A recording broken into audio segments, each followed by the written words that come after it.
પ્રશ્ન છે stage carriage અને કોન્ટ્રાક્ટ કેરેજ વચ્ચે કયો તફાવત સાચો છે? બંને કેરેજ વિશે આપણે માહિતી આપી છે. એમાં પહેલું છે સ્ટેજ કેરેજ.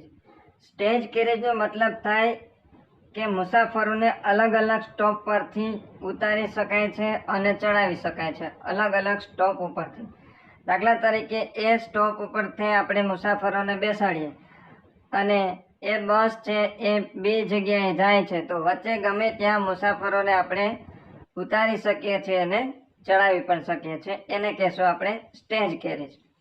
જ્યારે કોન્ટ્રાક્ટ કેરેજની અંદર શું હોય છે તો કે આખી બસને કોન્ટ્રાક્ટ એટલે કે ભાડે રાખવામાં આવે છે, જેને એક સ્થળેથી બીજા સ્થળે મુસાફરોને પહોંચાડવાની હોય છે.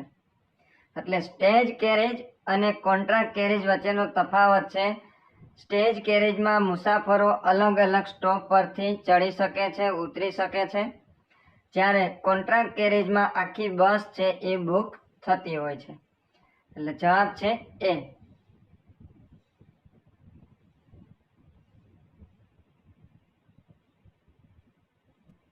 ત્યાર પછી બીજો પ્રશ્ન છે પ્રાથમિક સારવાર પેટી.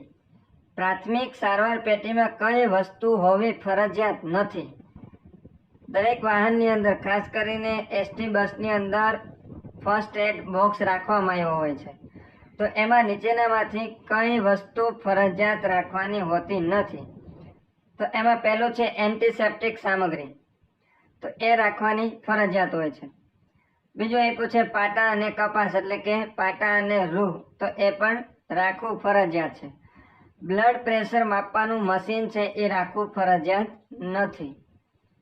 અને ચોથું છે પેઇન કિલર મલમ, તો એ પણ રાખવું ફરજિયાત હોય છે. પ્રાથમિક સારવાર પેટીની અંદર બ્લડ પ્રેશર માપવાનું મશીન રાખવાનું ફરજિયાત નથી.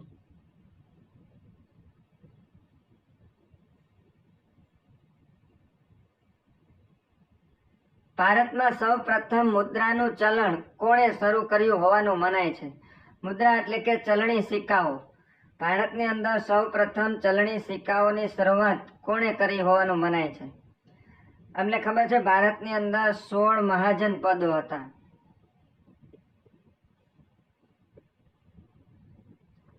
અને એ થઈ ગયા ઈસવીસન પૂર્વે 6ઠી સદીમાં.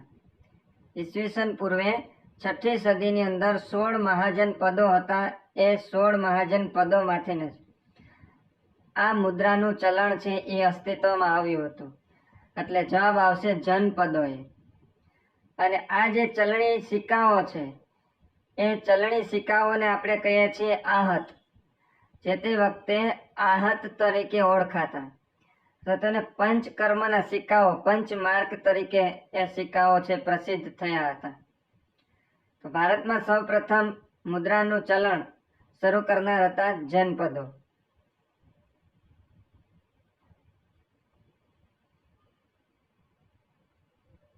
ત્યાર પછી કમ્પ્યુટરને લગતો પ્રશ્ન છે ડેટા ચોરી અટકાવવા માટે કોનો ઉપયોગ કરવામાં આવે છે? ડેટા ચોરી અટકાવવા માટે ઉપયોગ કરવામાં આવે છે ફાયરવોલનો. આ જે ફાયરવોલ છે એ કમ્પ્યુટર અથવા તો નેટવર્કને જે અનઅધિકૃત પ્રવેશ છે એ અટકાવે છે અને ડેટા ચોરીથી સુરક્ષિત રાખે છે. ડેટા ચોરીને અટકાવવા માટે ઉપયોગ થશે ફાયરવોલ.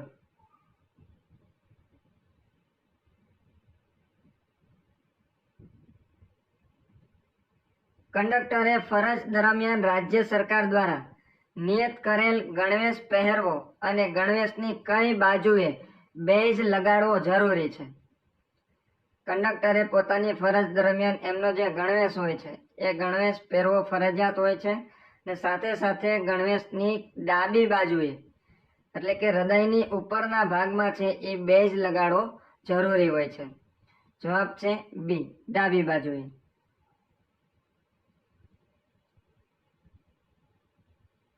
નીચે પૈકી કયા રાજાએ વિક્રમાદિત્ય નામની ઉપાધિ ધારણ કરી હતી? વિક્રમાદિત્ય નામની ઉપાધિ ધારણ કરનાર છે ચંદ્રગુપ્ત બીજા. ચંદ્રગુપ્ત બીજાએ શકોને હરાવીને એમણે વિક્રમાદિત્ય નામની ઉપાધિ એટલે કે વિક્રમાદિત્ય નામ ધારણ કર્યું હતું.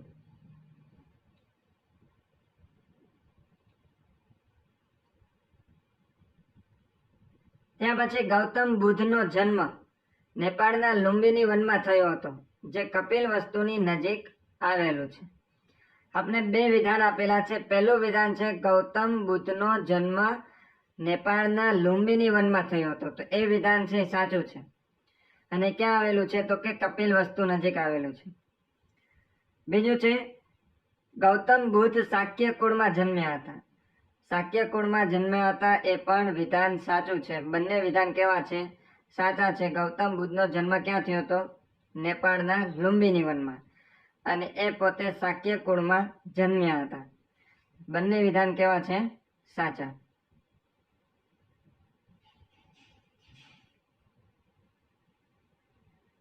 ત્યાં પછી દારૂના નશામાં વ્યક્તિ બસમાં ચડવાનો પ્રયાસ કરે તો કંડક્ટર શું કરી શકે?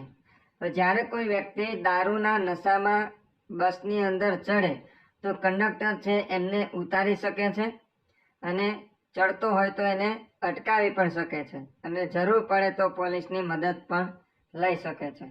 એટલે જવાબ છે સી, બસમાં પ્રવેશતા અટકાવી શકે છે, અથવા તો ચડી ગયો હોય તો ઉતારી પણ શકે છે, અને જરૂર પડે તો પોલીસની મદદ પણ લઈ શકે છે.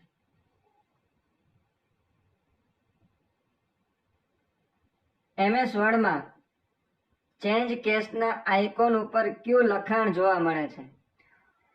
હોમ ટેબ છે એ હોમ ટેબની અંદર ફન્ટ વિભાગ આવે છે. હોમ ટેબની અંદર ફન્ટ વિભાગ આવે છે, અને આ ફન્ટ વિભાગની અંદર ચેન્જ કેસ નામનું આઇકન હોય છે, અને એ આઇકન ઉપર છે એ કેપિટલ A અને સ્મોલ a છે એ લખેલ હોય છે. એટલે જવાબ છે A.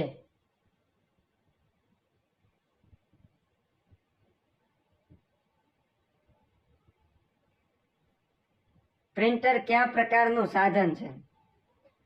પ્રિન્ટર છે એ આઉટપુટ છે. પ્રિન્ટર કેવું છે? આઉટપુટ.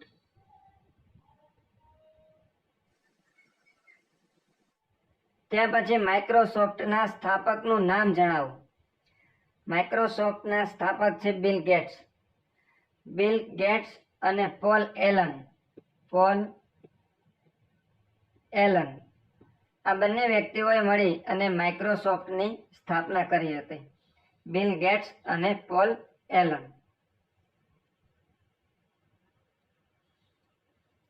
કમ્પ્યુટરની સ્પીડ વધારવા માટે શાનો ઉપયોગ કરવામાં આવે છે?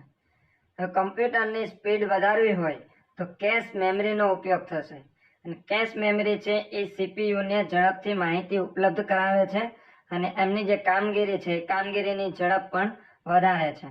એટલે કમ્પ્યુટરની સ્પીડ વધારવા માટે કેશ મેમરીનો ઉપયોગ થશે.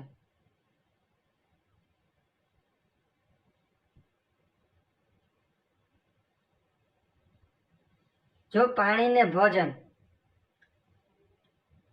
ભોજનને વૃક્ષ, વૃક્ષને આકાશ, આકાશને કૂવો અને કૂવાને તળાવ કહેવામાં આવે તો ફળ ક્યાં લાગશે? રિઝનિંગને લગતો પ્રશ્ન છે ને એકદમ સરળ છે, ખાલી સમજવાનું છે. ફળ ક્યાં લાગશે? તો ફળ લાગશે વૃક્ષમાં. પરંતુ વૃક્ષને શું નામ આપવામાં આવ્યું છે? વૃક્ષને આકાશ નામ આપવામાં આવ્યું છે. વૃક્ષને આકાશ. એટલે આપણે ઓપ્શનમાંથી આકાશ પસંદ કરવાનું થશે. ફળ ક્યાં લાગશે? આકાશમાં.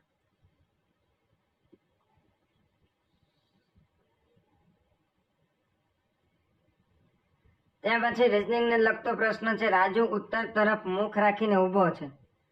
ઉત્તર તરફ મુખ રાખીને ઊભો છે. ઉત્તર, દક્ષિણ, પૂર્વ અને પશ્ચિમ. રાજુ છે એ ઉત્તર તરફ મુખ રાખીને ઊભો છે, અને ડાબી તરફ 8 કિલોમીટર ચાલે છે. ડાબી તરફ કેટલા કિલોમીટર ચાલે છે? 8 કિલોમીટર. ફરી ડાબી તરફ 6 કિલોમીટર ચાલે છે. ફરી પાછો ડાબી તરફ વળે છે અને 6 કિલોમીટર ચાલે છે. તો એ પોતે મૂળ સ્થાનેથી કઈ જગ્યાએ હશે ને કેટલો દૂર હશે? હવે આ જે જગ્યા આવી ગઈ એ આવી ગઈ દક્ષિણ પશ્ચિમ. ઓપ્શનમાં આપણે આપેલું છે દક્ષિણ પશ્ચિમ, પરંતુ કેટલા કિલોમીટર એ આપણે શોધવાનું છે. તો અહીંથી અહીંયા સુધી કેટલા કિલોમીટર થશે? તો આ જે પાયથાગોરસનો સિદ્ધાંત લાગુ પડશે. અહીંયા 8 નો સ્ક્વેર કરશો, 8 નો સ્ક્વેર પ્લસ 6 નો સ્ક્વેર, 8નો સ્ક્વેર થશે 64 અને 6નો સ્ક્વેર થશે 36. 64 ને 36 એ થશે 100. 64 ને 36 થશે 100 અને 100 નું વર્ગમૂળ કાઢવાનું. 100 નું વર્ગમૂળ કાઢશું એટલે આવશે 10. આપને જવાબમાં આપ્યું છે 10 કિલોમીટર દક્ષિણ પશ્ચિમ.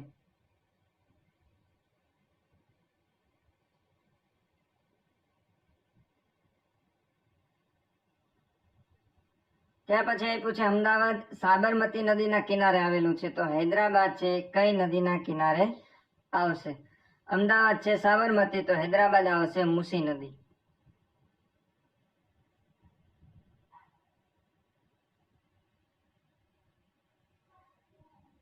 એક ટાંકી ભરતા એ પાઇપ 30 કલાક અને બી પાઇપ 45 કલાક લે છે. બંને સાથે ચાલુ કરવામાં આવે તો કેટલો સમય લાગશે? આ પ્રશ્ન આપણે ઘણી વખત પેપરની અંદર લીધેલા છે અને દર વખતે આપણે એકદમ શોર્ટ પદ્ધતિથી જ કરીએ છીએ અને આ પદ્ધતિથી તમે કરશો તો ક્યારેય પણ આ દાખલો છે એ ખોટો નહીં પડે ને તમારો જવાબ સાચો 100% આવશે. કઈ રીતના કરવાનો છે? તો એ પાઇપ છે, તમારે પહેલા લખી લેવાનું એ પાઇપ અને બી પાઇપ. જોજો, ખાસ ધ્યાનથી જોજો. એ પાઇપ છે એ 30 કલાકમાં ભરે છે અને બી પાઇપ છે એ 45 કલાકમાં ભરે છે. હવે 30 અને 45 નો આપણે લસા લેવાનો છે. લસા પણ સરળ છે કે 30 ના પાડામાં અને 45 ના પાડામાં આવતી હોય એવી રકમ. તો 30 તેરી 90 અને 45 દુ 90, એટલે 30 અને 45 નો લસા આવશે 90. 45 દુ 90 અને 30 તેરી 90. તો ટાંકીની ક્ષમતા થઈ ગઈ 90 લીટરની. એક ટાંકી છે એ ભરવાની છે, એની ક્ષમતા કેટલી થઈ? 90 લીટર. હવે 30 ને કેટલા વડે ગુણ્યા તો 90 આવ્યા. તો 30 ને 3 વડે ગુણ્યા, 30 ને 3 વડે ગુણ્યા તો 90 આવ્યા અને 45 ને આપણે 2 વડે ગુણ્યા તો 90 આવે. તો એ નળ છે એ 1 કલાકમાં 3 લીટર ભરે છે અને બી નળ છે 1 કલાકમાં 2 લીટર ભરે છે. બંનેને સાથે ચાલુ કરવામાં આવે તો 1 કલાકની અંદર 5 લીટર ભરે. કુલ ટાંકી છે 90 લીટરની. બંને છે પાઇપ શરૂ કરવામાં આવે તો 1 કલાકની અંદર 5 લીટર ભરે તો કુલ કેટલી કલાક લાગશે? તો 90 ભાગ્યા 5 કરવાના આપણે. 90 ભાગ્યા 5 કરશું એટલે 18 પંચા 90. 18 પંચા 90. એ પાઇપ અને બી પાઇપ એક સાથે શરૂ કરવામાં આવે તો 18 કલાકની અંદર આ ટાંકી છે એ ભરાઈ જશે.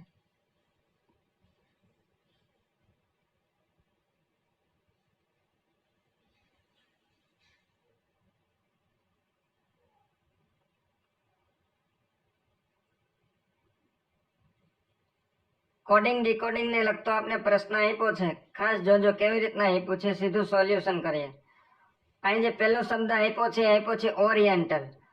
ઓરિએન્ટલ ને કેવી રીતના? તો અહીંયા છેલ્લેથી લખવામાં આવ્યું છે, છેલ્લેથી. ઓ ને છેલ્લે જ આવવા દીધો છે પી, પણ ઓ નથી લખ્યો તો એના પછીનો આલ્ફાબેટ લીધો છે. ઓ પછી આવશે પી, પછી આર પછી એસ, આઈ પછી જે, ઈ પછી એફ, એવી રીતના એન પછી ઓ, ટી પછી આવશે યુ, એ પછી બી અને એલ પછી એમ. તો આવી રીતના ઓરિએન્ટલને લખવામાં આવ્યો છે, પરંતુ ઊંધેથી શરૂ કરવામાં આવ્યો છે અને જે આલ્ફાબેટ છે એના પછીનો આલ્ફાબેટ મૂકવામાં આવ્યો છે. તો એવી જ રીતના આપણે આપ્યું છે સી. તો સી ને આપણે છેલ્લેથી લખશું, પરંતુ લખશું સી પછી કયો આવશે? ડી. સી પછી આવશે ડી, પછી ઓ પછી લખશું આપણે પી, ડબલ્યુ પછી એક્સ, એ પછી બી, આર, આર પછી આવશે એસ, ડી પછી લખશું ઈ, એલ પછી આવશે એમ અને વાય પછી આવશે ઝેડ. આવું ઓપ્શન ક્યાં છે? ઝેડ એમ ઈ, સી માં આપ્યું છે આપણે ઝેડ એમ ઈ એસ, પછી આવો જોઈએ બી, પરંતુ આમાં આપ્યું છે ડી, એટલે આ ઓપ્શન આવશે નહીં. તો બીજા ઓપ્શનમાં પણ આપણે ઝેડ થી શરૂ થાય એવો એક ઓપ્શન આપ્યો નથી, એટલે આપણો જવાબ બની જશે નન ઓફ ધ અબોવ.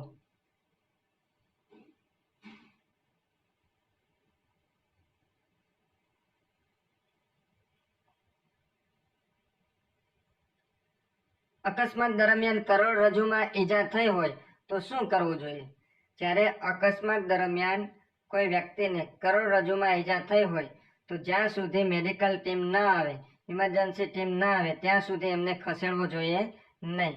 એટલે જવાબ છે ઘાયલને ખસેડવો નહીં અને અન્ય વાહનોને ચેતવણી આપવી.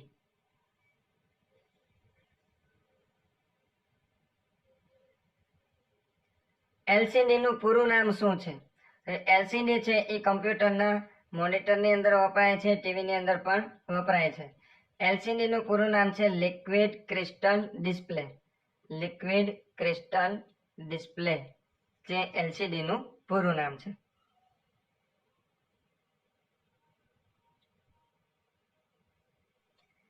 ત્યાર પછી અશોકના અભિલેખમાં તેના કયા પુત્રનો ઉલ્લેખ જોવા મળે છે?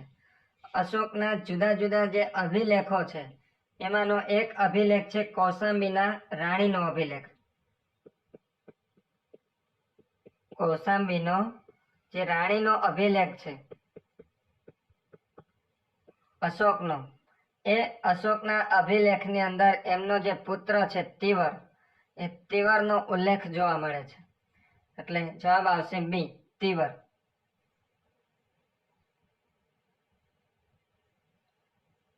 ચૌહાણ વંશના સ્થાપક કોણ મનાય છે? તો ચૌહાણ વંશના સ્થાપક છે વાસુદેવ ચૌહાણ. ચૌહાણ વંશની સ્થાપના કરનાર છે વાસુદેવ, અને એમણે જે શાકંભરી વિસ્તાર છે એટલે કે હાલનું જે સાંભર, રાજસ્થાનનું હાલનું સાંભર, જે તે વખતે શાકંભરી તરીકે ઓળખાતું, એ શાકંભરી વિસ્તારની અંદર વાસુદેવે ચૌહાણ વંશની સ્થાપના કરી હતી.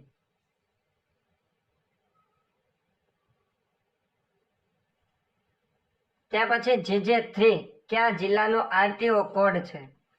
દરેક જિલ્લાના આરટીઓ કોડ છે, ખાસ યાદ રાખી લેજો. આવો પ્રશ્ન એકાદો પરીક્ષાની અંદર હશે જ. તો GJ3 છે એ છે રાજકોટ જિલ્લાનો. GJ3 રાજકોટ જિલ્લાનો છે. જુનાગઢ જિલ્લાનો છે 11. ખેડા અને નડિયાદ, આ ખાસ યાદ રાખજો. ખેડા અને નડિયાદ એ છે 7 નંબર. ખેડા અને નડિયાદ જિલ્લાનો છે 7 નંબર. અને કચ્છ અને ભુજ આવશે. કચ્છ અને ભુજ માટે આવશે 12 નંબર. GJ3 આવશે રાજકોટ.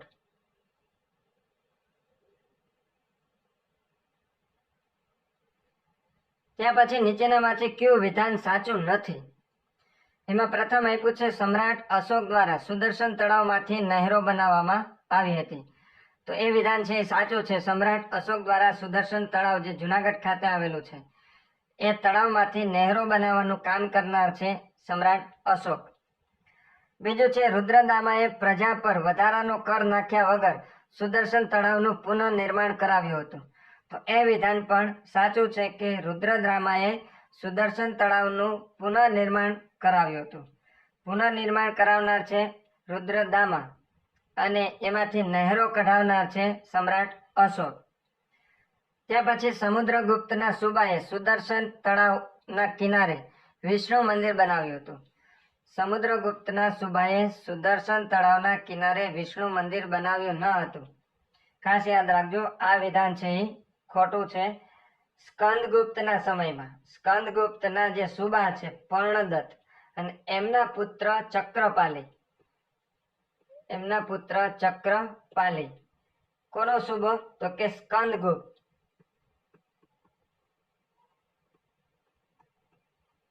સ્કંદગુપ્તના સુબાએ છે એમણે વિષ્ણુ મંદિર બનાવડાવ્યું હતું. એટલે ત્રીજું વિધાન છે એ ખોટું છે. ચોથું આપ્યું છે મૌર્ય વંશ, શક વંશ અને ગુપ્ત વંશ દરમિયાન ગુજરાતની રાજધાની ગિરિનગર હતી. તો એ વિધાન પણ સાચું છે કે મૌર્ય વંશ, શક વંશ અને ગુપ્ત વંશ દરમિયાન ગુજરાતની જે રાજધાની છે એ ગિરિનગર હતી, જે હાલનું જુનાગઢ છે.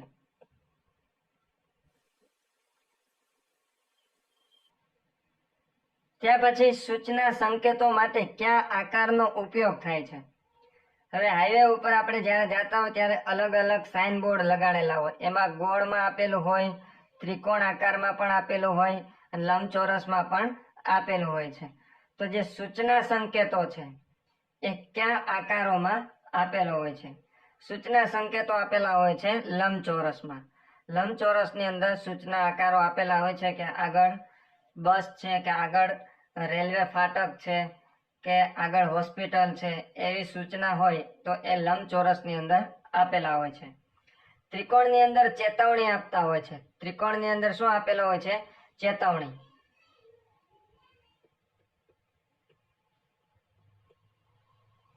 જેમ કે આગળ સાંકડો પુલ છે અથવા તો આગળ કામ ચાલુ હોય તો એ ચેતવણી આપવા માટે ત્રિકોણનો ઉપયોગ થાય છે.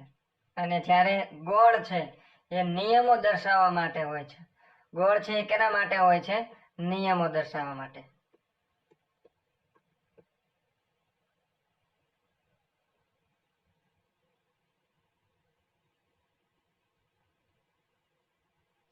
કંડક્ટરની જગ્યાએ બસનો ડ્રાઈવર વધુમાં વધુ કેટલા દિવસ સુધી કંડક્ટરની ફરજ બજાવી શકે છે? જ્યારે કોઈ કારણસર કંડક્ટર ગેરહાજર હોય અથવા તો કંડક્ટર ઉપલબ્ધ ન હોય તો ડ્રાઈવર છે એ વધુમાં વધુ કેટલા દિવસ સુધી કંડક્ટરની ફરજ બજાવશે? જવાબ છે 30 દિવસ સુધી.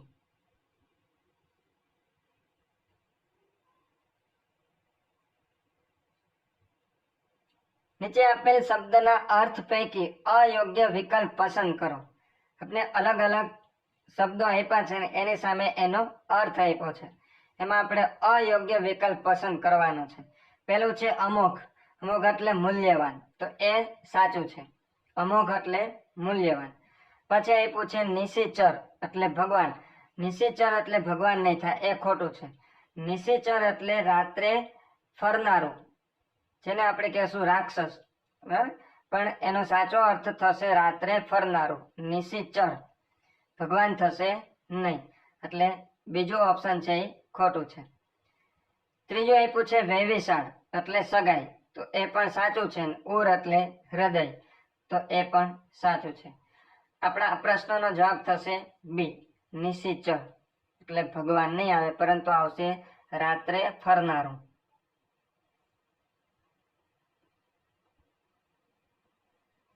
ત્યાર પછી ચંદ્રગુપ્ત મૌર્યનું મૃત્યુ સ્થળ કયું છે? ઇતિહાસમાં આ પ્રશ્ન ખૂબ જ મહત્વનો છે અને ઘણી વખત ચર્ચાનો વિષય પણ બન્યો છે. ચંદ્રગુપ્ત મૌર્યનું મૃત્યુ સ્થળ એ છે શ્રવણબેલગોળા. શ્રવણબેલગોળા. આ પ્રશ્ન એટલા માટે મહત્વનો છે કે ચંદ્રગુપ્ત મૌર્યએ એક ખાસ પદ્ધતિથી પોતાનું જીવન છે ટૂંકાવ્યું હતું, જેને કહેવામાં આવે છે સંલેખના. સંલેખના એમને કહેવામાં આવે છે. એટલે કે પોતે પોતાના અંતિમ સમય દરમિયાન એમણે જૈન ધર્મ સ્વીકાર્યો હતો અને એ સમય દરમિયાન એમણે ઉપવાસના માધ્યમથી એમણે પોતાનું જીવન છે ટૂંકાવ્યું હતું. કયા રાજાનો સમય સાહિત્ય સર્જનનો સુવર્ણ કાળ ગણાય છે? કયા એવા રાજા છે કે જેના સમયમાં ખૂબ જ સારી રીતે સાહિત્યનું સર્જન થયું હતું? સાહિત્ય સર્જનનો સુવર્ણ કાળ તરીકે કયા રાજાનો સુવર્ણ કાળ ગણાય છે? જવાબ છે બી, ચંદ્રગુપ્ત બીજું. ચંદ્રગુપ્ત બીજાના સમયમાં કવિ કાલિદાસ અને અન્ય 8 એમ કુલ મહાન નવરત્નો હતા અને એ સમય દરમિયાન સાહિત્યનું સારું એવું સર્જન થયું હતું. એટલે જવાબ છે બી, ચંદ્રગુપ્ત બીજો. અને ખાસ કરીને સંસ્કૃત સાહિત્યનું ખાસ ધ્યાન દેજો. સંસ્કૃત સાહિત્યનું સર્જન છે આ સમયમાં થયું હતું, એટલે સંસ્કૃત સાહિત્યનો સુવર્ણ કાળ કહેવાય ચંદ્રગુપ્ત બીજાનો સમય.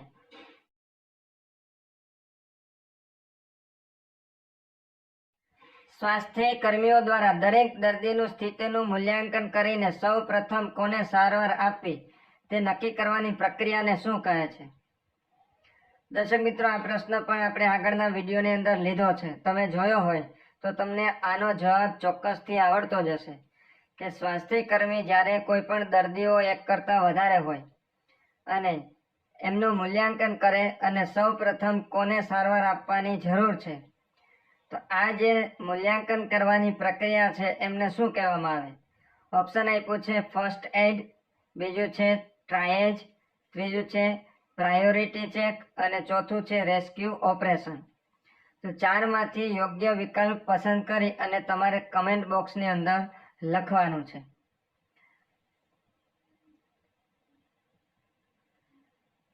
ત્યાર પછી શક સંવતની શરૂઆત ક્યારથી થાય છે? શક સંવતની શરૂઆત થાય છે ઈસવીસન 78 થી. જવાબ છે એ ઈસવીસન 78. હવે શક સંવતની શરૂઆત છે એ કરનાર કોણ છે? એવો પ્રશ્ન ઘણી વખત પૂછાય. શક સંવતની શરૂઆત કરનાર છે કનિષ્ક, જે કુષાણ વંશના હતા. એના સમયમાં છે એ શક સંવતની શરૂઆત થઈ હતી ઈસવીસન 78માં. અને આજે પણ આપણું જે ભારતીય રાષ્ટ્રીય કેલેન્ડર છે, પંચાંગ છે, એમાં પણ શક સંવતનો ઉપયોગ થાય છે.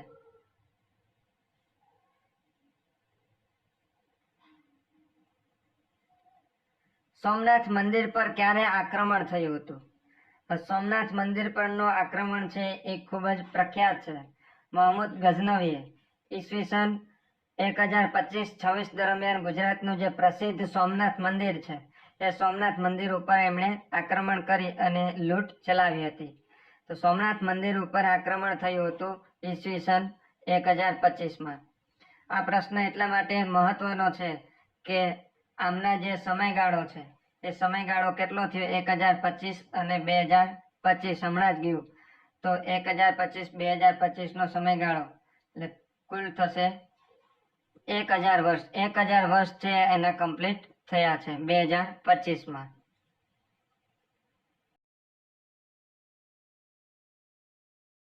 ત્યાર પછી એક વ્યક્તિ પૂર્વ તરફ 3 કિમી ચાલે છે, ત્યાર પછી ડાબી બાજુ વળી અને 4 કિલોમીટર ચાલે છે. હવે તે શરૂઆતના સ્થળેથી કેટલા અંતરે દૂર હશે? આગળ જે આપણે દાખલો જોયો, પ્રશ્ન જોયો એ જ મુજબનો છે. એક વ્યક્તિ છે એ 3 કિલોમીટર ચાલે છે પૂર્વ તરફ, ડાબી બાજુ વળી અને 4 કિલોમીટર ચાલે છે. તો એ મૂળ સ્થાનેથી એ કેટલો દૂર હશે? આપણે આ શોધવાનું છે. એના મૂળ સ્થાનેથી એ કેટલો દૂર હશે? તો સૌ પ્રથમ શું કરશું? 3નો સ્ક્વેર અને 4નો સ્ક્વેર બંનેનો સરવાળો કરશું. જે જવાબ આવશે એનું વર્ગમૂળ કાઢશું. તો 3નો સ્ક્વેર થશે 9 અને 4નો સ્ક્વેર થશે 16. 9 અને 16 થશે કુલ 25 અને 25નો આપણે વર્ગમૂળ કાઢશું એટલે આવશે 5. મૂળ સ્થાનેથી એ 5 કિલોમીટર દૂર હશે. આપને ઓપ્શનમાં 5 કિલોમીટર કંઈ આપેલું નથી, પરંતુ સાચો જવાબ આવશે 5 કિલોમીટર.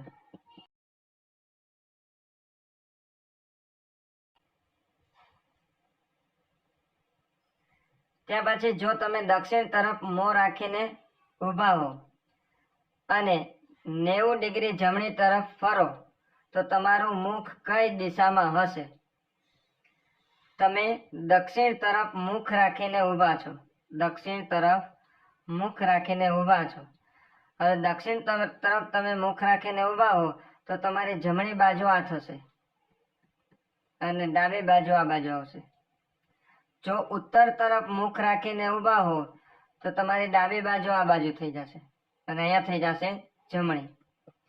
પરંતુ તમે કઈ બાજુ મુખ રાખીને ઊભા છો? તો કે દક્ષિણ બાજુ. દક્ષિણ બાજુ મુખ રાખીને તમે ઊભા છો અને તમે 90 ડિગ્રી વળો છો, 90 ડિગ્રી તમે વળો છો. તો હવે તમારું મુખ છે એ કઈ દિશામાં હશે? તો ઉત્તર, દક્ષિણ, પૂર્વ અને પશ્ચિમ. તમારું મુખ હવે હશે પશ્ચિમ દિશાની અંદર.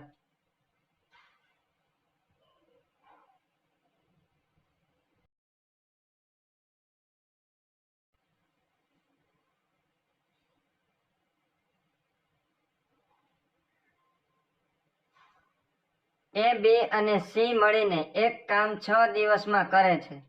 તેમની કાર્યક્ષમતાનું ગુણોત્તર છે 2:3:4. કુલ મહેનતાણું આપ્યું છે આપણે 1800. તો સી ના ભાગે કેટલા રૂપિયા આવશે? એકદમ સરળ છે, ખાસ ધ્યાન દેજો કેવી રીતના ગણતરી કરીએ. આમાં કોઈ સૂત્રનો ઉપયોગ નથી કરવાનો. એ, બી અને સી ખાસ જોજો. એ, બી અને સી એમની કાર્યક્ષમતાનો ગુણોત્તર છે 2:3:4. એની કાર્યક્ષમતા 2, બીની કાર્યક્ષમતા 3 અને સીની કાર્યક્ષમતા 4. કુલ મહેનતાણું છે 1800 રૂપિયા. હવે સી ના ભાગે કેટલા આવશે એ આપણે ગોતવાના છે. તો સૌ પ્રથમ ટોટલ કરી લેવાનો. 2 ને 3 5 ને 4 9 કુલ થશે 9.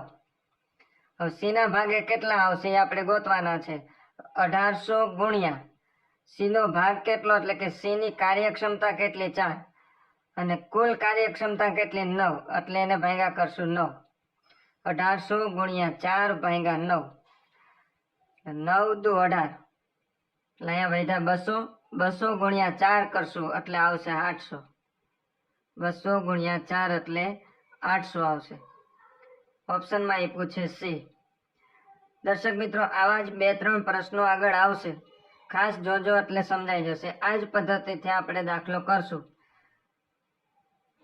એટલે આગળ જે પ્રશ્ન આવે એ પણ ખાસ જોઈ લેજો.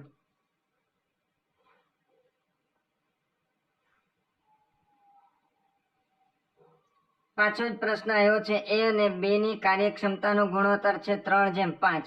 જોઈ લે, એ અને બી એમની કાર્યક્ષમતાનો ગુણોત્તર છે 3:5. આ બેનો કુલ ટોટલ થશે 8. કુલ મહેનતાણું આપ્યું છે 3200 રૂપિયા. બી ના ભાગે કેટલા આવશે? બી ના ભાગે આપણે કેટલા આવશે આપણે શોધવાના છે. કુલ મહેનતાણું 3200. બી નો કાર્યક્ષમતા છે 5 એટલે ગુણ્યા 5 કરીએ અને એને ભાગ્યા 8 કરવાના. 3200 ગુણ્યા 5 ભાગ્યા 8. છેદ ઉડાડી દે. 8 ચોકું 32. 8 ચોકું 32 વૈધા 400. 400 ગુણ્યા 5. 400 ગુણ્યા 5 કરશું એટલે 4 5 20. 2000 રૂપિયા આવશે. બી ના ભાગે કેટલા આવશે? 2000.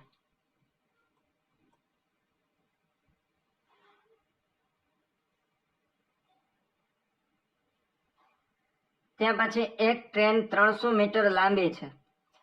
ટ્રેન આપને આપી છે 300 મીટર લાંબી અને એની સ્પીડ આપી છે એટલે કે ઝડપ આપી છે 20 મીટર પ્રતિ સેકન્ડ. હવે થાંભલાને પસાર કરવામાં કેટલો સમય લાગશે? થાંભલો આપ્યો છે એટલે થાંભલાની કોઈ લંબાઈ આપણે ગણવાની નથી. થાંભલાની અથવા તો કોઈ વ્યક્તિ આપ્યું હોય તો એની કોઈ લંબાઈ ગણવાની થશે નહીં. પ્લેટફોર્મ આપ્યું હોય તો એની લંબાઈ ગણવાની થાય. અહીંયા કોઈ થાંભલો આપ્યો હોય અથવા તો કોઈ વ્યક્તિ આપી હોય તો એની કોઈ લંબાઈ ગણવાની થશે નહીં. હવે 300 મીટર લાંબી ટ્રેન છે અને એની ઝડપ પણ આપણે મીટરમાં જ આપી છે. મીટર પ્રતિ સેકન્ડમાં આપી છે. તો સીધું જ આપણે જવાબ લેવાનો છે. 300 ભાગ્યા 20 કરશું એટલે આપણો સીધો જવાબ આવી જશે. 300 મીટર લાંબી છે અને એની ઝડપ છે 20 મીટર પ્રતિ સેકન્ડ. 300 ભાગ્યા 20 કરીએ, 1 0 0 ઉડાડી દઈએ અને આવશે 15 દુ 30. જવાબ આવશે 15 સેકન્ડ.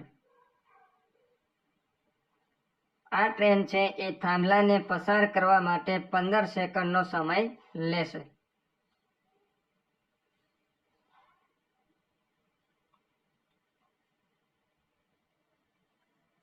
નીચેનામાંથી ભારતના કયા રાજ્યો આંતરરાષ્ટ્રીય સરહદની સાથે દરિયાઈ સરહદ પણ સ્પર્શ કરે છે? નીચેનામાંથી કયા રાજ્યો, આપણે 4 રાજ્યો આપ્યા છે કે એમાંના કયા રાજ્યો છે એ દરિયાઈ સરહદ પણ ધરાવે છે અને સાથે સાથે આંતરરાષ્ટ્રીય સરહદ પણ ધરાવે છે? તેમાં પ્રથમ આપ્યું છે રાજસ્થાન, ત્યાર પછી ગુજરાત, ત્યાર પછી મિઝોરમ અને આપ્યું છે પશ્ચિમ બંગાળ. તો એમાંના 2 રાજ્યો છે, એક છે ગુજરાત અને બીજું છે પશ્ચિમ બંગાળ. ગુજરાત છે એ પાકિસ્તાન સાથે સરહદ ધરાવે છે અને સાથે સાથે અરબી સમુદ્રનો દરિયા કિનારો પણ ધરાવે છે.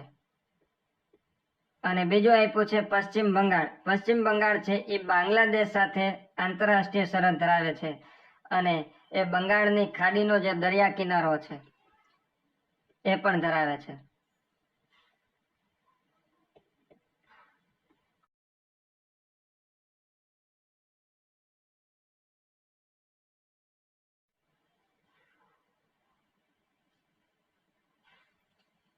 અટીરા ટેક્સટાઇલ રિસર્ચ ઇન્સ્ટિટ્યૂટ ક્યાં આવેલું છે? દર્શક મિત્રો, અટીરા ટેક્સટાઇલ જેનું ફૂલ ફોર્મ થશે Ahmedabad textile industries research association. Ahmedabad textile industries research association. અને આ ઇન્સ્ટિટ્યૂટ ક્યાં આવેલું છે? અમદાવાદ ખાતે.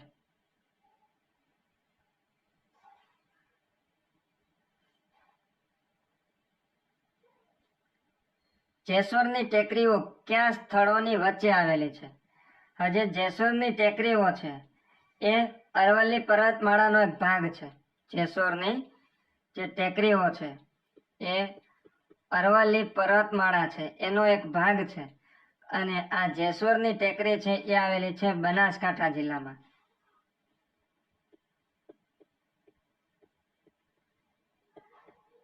બનાસકાંઠા જિલ્લાની અંદર આવેલી છે અને એ આવેલી છે દાંતા અને પાલનપુર વચ્ચે. દાંતા અને પાલનપુર વચ્ચે જેસોરની ટેકરી આવેલી છે. કયા જિલ્લામાં? બનાસકાંઠા જિલ્લાની અંદર.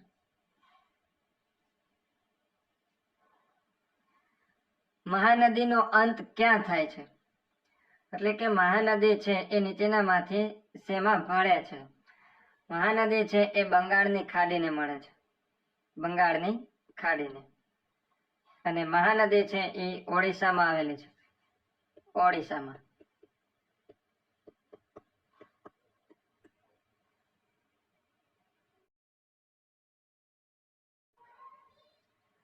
ગુજરાતમાં પેટ્રોકેમિકલ્સ ઉદ્યોગ ક્યાં વિકસ્યો છે? ગુજરાતની અંદર પેટ્રોકેમિકલ્સ ઉદ્યોગ એ વિકસ્યો છે કોયલી ખાતે. જવાબ છે સી, કોયલી. પેટ્રોકેમિકલ્સ ઉદ્યોગનો વિકાસ થયો છે કોયલી ખાતે. મગફળીનું ઉત્પાદન ભારતમાં સૌથી વધુ ક્યાં થાય છે? ગુજરાતની અંદર સૌથી વધુ મગફળીનું ઉત્પાદન થાય છે અને એ થાય છે જુનાગઢ જિલ્લાની અંદર. એટલે અહીંયા સાચો જવાબ આવશે ગુજરાત.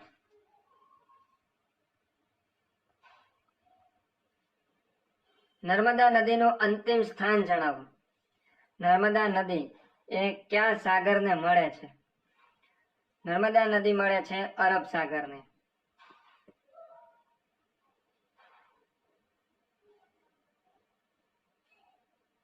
ત્યાં પછી 4 પુખ્ત અને 7 વર્ષના 2 બાળકો. 4 પુખ્ત અને 7 વર્ષના 2 બાળકો બસમાં મુસાફરી કરે છે.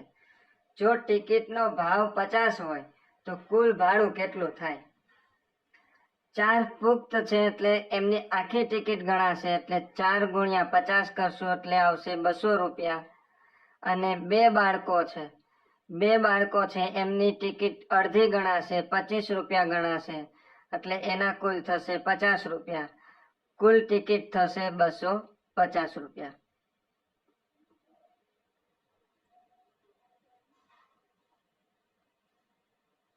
ત્યાં પછીનો પ્રશ્ન છે સરદાર પટેલને સરદારની ઉપાધિ ક્યાં આંદોલન પછી મળી હતી?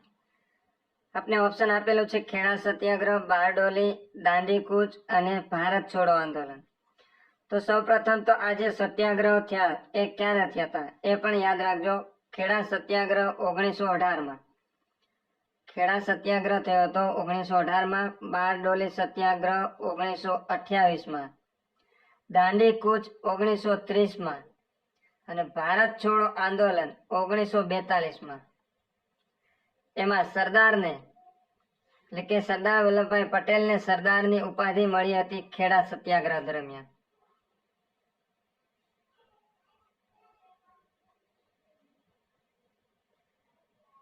ત્યાર પછી લોથલની શોધ કોના દ્વારા કરવામાં આવી હતી?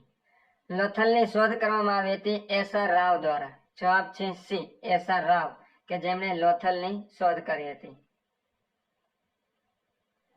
કમ્પ્યુટર અને ઇન્ટરનેટમાં URL નું પૂરું નામ શું છે? URL નું પૂરું નામ છે યુનિફોર્મ રિસોર્સ લોકેટર. જવાબ છે એ, યુનિફોર્મ રિસોર્સ લોકેટર.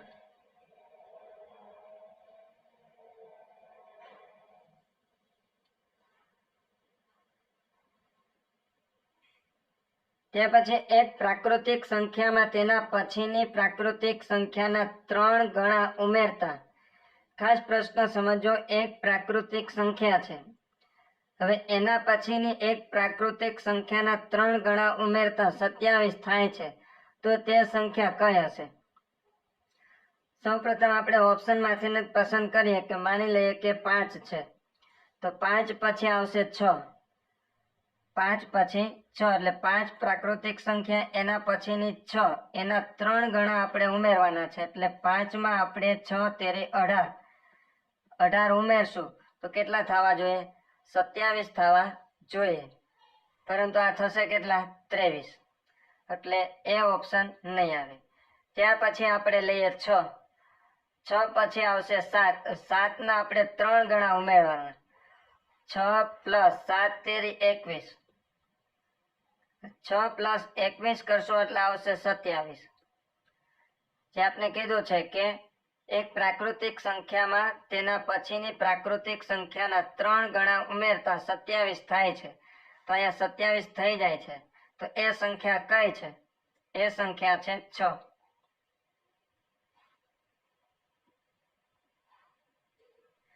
ત્યાં પછી એમસીબી નું પૂરું નામ શું છે? એમસીબી નું પૂરું નામ છે મિનિએચર સર્કિટ બ્રેકર. ને જ્યારે કોઈ પણ સમયે શોર્ટ સર્કિટ થાય ત્યારે એમસીબી છે એ કામ કરતી હોય છે અને પાવર સપ્લાયને બંધ કરે છે. Miniature circuit breaker. ત્યાર પછી છેલ્લો પ્રશ્ન છે, ભારતનો સૌથી લાંબો દરિયા કિનારો કયા રાજ્યનો છે? દર્શક મિત્રો, આ પ્રશ્ન પણ ચર્ચામાં રહેલો છે.